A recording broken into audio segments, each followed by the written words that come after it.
মাধ্যমিক ও উচ্চশিক্ষা অধিদপ্তর থেকে ইএফটি সংশোধনের উপর একটি চিঠি জারি হয়েছে। চিঠিটা জারি হয়েছে 17 সেপ্টেম্বর 2025 খ্রিস্টাব্দে এবং এটা অনলাইনে পাবলিশড হয়েছে 18 তারিখে। চিঠিটা হচ্ছে মাধ্যমিক ও উচ্চশিক্ষা অধিদপ্তরাধীন শিক্ষা প্রতিষ্ঠানের এমপিওভুক্ত শিক্ষক কর্মচারীদের ইএফটির তথ্য সংশোধন সংক্রান্ত।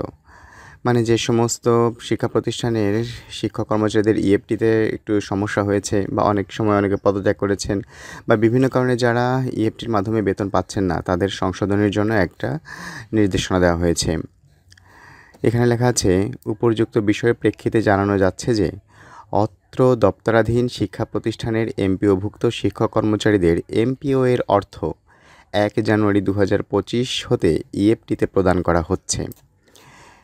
ইএফটিতে এমপিওর অর্থ প্রেরণের লক্ষ্যে প্রতিষ্ঠান প্রধানের মাধ্যমে অনলাইনে জাতীয় পরিচয়পত্র ও ব্যাংকের তথ্য সংগ্রহ করা হয়। প্রাপ্ত তথ্য আইবাস প্লাস প্লাস সিস্টেমের মাধ্যমে যাচাইকালে অনেক শিক্ষক কর্মচারীর জাতীয় পরিচয়পত্রের নম্বর, জন্ম তারিখ, ব্যাংক হিসাব নম্বর, ব্যাংকের রাউটিং নম্বর সহ কিছু তথ্য সঠিক নয় মর্মে প্রতীয়মান হয়।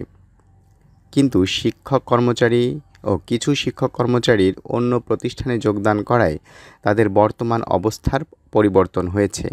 এছাড়া ইএফটিতে তথ্য প্রদানের সময়ে বর্তমানে কর্মরত অবস্থার ফিল্ডে পদত্যাগ, স্থগিত, অস্তিত্ব নেই মর্মে উল্লেখ করেছে। সে কারণে তাদেরকে এখন পর্যন্ত বেতন প্রদান করা সম্ভব হয় নাই। এমতাবস্থায় শিক্ষক কর্মচারীদের সঠিক তথ্য প্রেরণের জন্য তাদের ইএফটির তথ্য ইতিমধ্যে প্রতিষ্ঠানে ফেরত পাঠানো হয়েছে। সংযুক্ত ম্যানুয়াল বা নির্দেশনা অনুযায়ী 21/9/2025 তারিখের মধ্যে সঠিক তথ্য হালনাগাদ করে প্রেরণ করার জন্য সংশ্লিষ্ট প্রতিষ্ঠান প্রধানকে নির্দেশক্রমে অনুরোধ করা হলো। তার মানে এই যে সংশোধনীটা এটা 21/9/2025 তারিখের মধ্যে শেষ করতে হবে।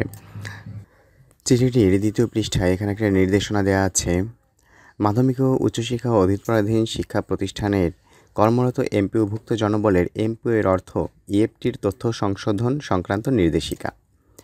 নির্দেশিকাটা এখানে লেখা রয়েছে, মাধ্যমিক ও উচ্চশিক্ষা অধিদপ্তরাধীন শিক্ষা প্রতিষ্ঠানের এমপিওভুক্ত শিক্ষক কর্মচারীদের এমপিও এর অর্থ প্রেরণের লক্ষ্যে প্রতিষ্ঠান প্রধানদের মাধ্যমে অনলাইনে জাতীয় পরিচয়পত্র ও ব্যাংকের তথ্য সংগ্রহ করা হয়।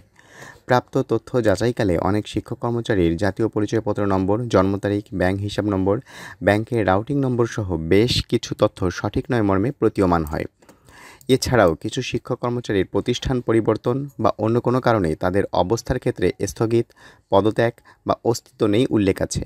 তথ্যগত ভুল অথবা শিক্ষক কর্মচারীদের অবস্থা কর্মরত না থাকায় ইএফটির শুরু থেকেই তাদের এমপিওর অর্থ প্রেরণ করা সম্ভব হচ্ছে না।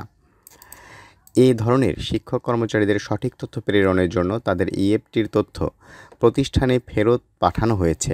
এক্ষেত্রে প্রতিষ্ঠান প্রধান তার প্রতিষ্ঠানের এমপিও সংক্রান্ত কাজের জন্য ব্যবহৃত আইডি এবং পাসওয়ার্ড ব্যবহার করে মাধ্যমিক ও উচ্চশিক্ষা অধিদপ্তরের ইএমআইএস সিস্টেমের এমপিও ইএফটি মডিউলে লগ ইন করে ডাটা আপডেট অপশনে ক্লিক করলে নিম্নরূপ একটি পেজ পাবেন। মানে আমাদের ইএফটিতে প্রবেশ করার পরে ডাটা আপডেট অপশনে ক্লিক করলে আমরা এ ধরনের পেজটি পাবো এবং এখান থেকে আরেকটি নির্দেশনা লেখা আছে, উপরের চিত্রে প্রতিষ্ঠানটির সকল শিক্ষক কর্মচারীর তথ্য লোড হবে এবং শিক্ষক কর্মচারীদের তথ্য সংশোধন করার প্রয়োজন তার নামের সর্ববামে টিক চিহ্ন প্রদর্শিত হবে। উক্ত চিহ্নে ক্লিক করলে ওই শিক্ষক কর্মচারীর তথ্য সংশোধন করার জন্য ওপেন হবে। প্রতিষ্ঠান প্রধান ওই শিক্ষক কর্মচারীর তথ্য সংশোধন করে আপডেট অপশনে ক্লিক করবেন এবং পরবর্তী কার্যক্রমের জন্য প্রেরণ করে হার্ড কপি উপজেলা মাধ্যমিক শিক্ষা অফিস আঞ্চলিক পরিচালকের কার্যালয়ে জমা দেবেন। বিশেষ দ্রষ্টব্য, জন্ম তারিখ সংশোধনের সময় কিবোর্ড থেকে সরাসরি টাইপ না করে পাশে যুক্ত ক্যালেন্ডার থেকে সিলেক্ট করলে ভুল হবার সম্ভাবনা কম থাকে। তার মানে এখানে দুইভাবেই আপনি করতে পারেন, যেখানে যে জন্ম তারিখ দেওয়ার সময় যে ক্যালেন্ডার আছে সেটা সিলেক্ট করলে ভুলের সম্ভাবনা কম থাকে, অথবা হাতেও লিখে দিতে পারেন, কিন্তু এরা প্রেফার করছে হচ্ছে ক্যালেন্ডার থেকে ক্যালেন্ডারটা সিলেক্ট করা। প্রতিষ্ঠান প্রধান কর্তৃক প্রেরিত তথ্য স্কুলের ক্ষেত্রে উপজেলা মাধ্যমিক শিক্ষা কর্মকর্তা এবং কলেজের ক্ষেত্রে সংশ্লিষ্ট অঞ্চলের পরিচালক যাচাই করে মাওসী অধিদপ্তরে পাঠাবেন। উপজেলা মাধ্যমিক শিক্ষা কর্মকর্তা বা আঞ্চলিক পরিচালক হতে প্রাপ্ত তথ্য আইবাস সিস্টেমের মাধ্যমে যাচাই সম্পন্ন করে সঠিকতা প্রমাণিত হলে পরবর্তী মাসে ওই শিক্ষক কর্মচারীর এমপিও এর অর্থ ইএফটিতে প্রেরণের ব্যবস্থা করা হবে এবং পরবর্তীতে ডিসেম্বর 2024 হতে বকেয়া প্রদান করা হবে। একইভাবে প্রতিষ্ঠান পরিবর্তন বা অন্য কোনো পদে যোগদানের ফলে ট্রান্সফার অপশন ব্যবহার করে এমপিও হওয়া শিক্ষকদের ক্ষেত্রে যাদের অবস্থা বর্তমান প্রতিষ্ঠানে পদত্যাগ অবস্থায় আছে তাদের ইএফটির তথ্যও বর্তমানে প্রতিষ্ঠানে ফেরত পাঠানো হয়েছে। সে সকল শিক্ষকগণের তথ্য উপরোক্ত পদ্ধতিতে সংশোধন করে প্রেরণ করতে হবে।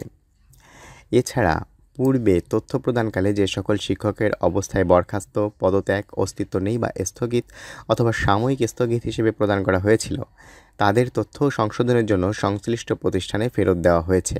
সংশ্লিষ্ট প্রতিষ্ঠান প্রধান এই ধরনের শিক্ষক কর্মচারীদের তথ্য এবং অবস্থাও উপরোক্ত পদ্ধতিতে সংশোধন করে প্রেরণ করতে পারবেন।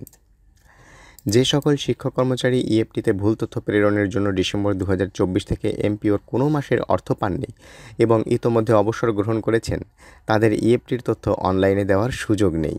তাদের ইএফটির হার্ড কপিতে সরাসরি ইএমআইএস সেলে জমা দিতে হবে। মানে যে সমস্ত শিক্ষক ইএফটি চালু হওয়ার পরে ভুলের কারণে কখনো বেতন পাননি এবং তারা রিটায়ার্ড করে গিয়েছেন তাদের কিন্তু আর এই তথ্য আপডেটের সুযোগ নেই। তারা সরাসরি হার্ড কপি ইএফটি এর হার্ড কপিতে সরাসরি ইএমআইএস সেলে জমা দিতে হবে। এখানে দিয়ে দিচ্ছে কারিগরি সহায়তা বা সমস্যার জন্য যদি আপনারা কোনো সমস্যায় পড়েন তাহলে এই যে teacher.mpo@gmail.com মেইল করতে হবে। পাসওয়ার্ড সংক্রান্ত সমস্যা হলে সংশ্লিষ্ট অঞ্চলের প্রোগ্রামারের নিকট আবেদন করে নতুন পাসওয়ার্ড গ্রহণ করা যাবে।